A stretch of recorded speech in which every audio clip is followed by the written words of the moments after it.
Hello friends, ఈరోజు మనం Chhaava movie గురించి అయితే మాట్లాడుకుందాం. హిందీలో ఆల్రెడీ సెన్సేషన్ క్రియేట్ చేసిన సినిమా ఇప్పుడు తెలుగులో కూడా గ్రాండ్ ఎంట్రీ ఇచ్చింది. తెలుగు ఆడియన్స్ కూడా థియేటర్లో దుమ్ము రేపుతారా? ఒక powerful story, historical backdrop, ఇంకా goose bump scenes. Chhaava cinema worth వాచబులేనా? Let's find out. సినిమా కథకి వస్తే, మరాఠా వీరుడు ఛత్రపతి శివాజీ మహారాజ్ మరణం తర్వాత ఔరంగజేబుకి ఒక ఆలోచన వస్తుంది.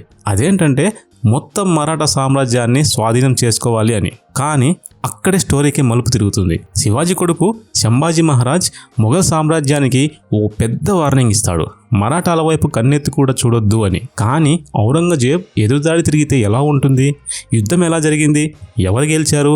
అంతా సినిమాలో చూసే మజానే వేరు. విక్కీ కౌశల్ నట విశ్వరూపం చూపించేశాడు.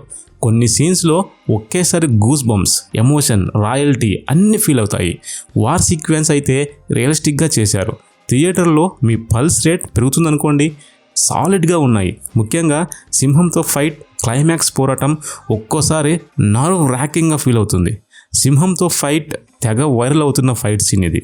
Climax battle full power packed. Telugu dubbing okay, కానీ ఫేమస్ యాక్టర్స్తో చెప్పించి ఉంటే ఇంకో లెవెల్లో ఉండేది. చావా మూవీ తెలుగు ఆడియన్స్కి నచ్చుతుందా అంటే 100% నచ్చుతుంది.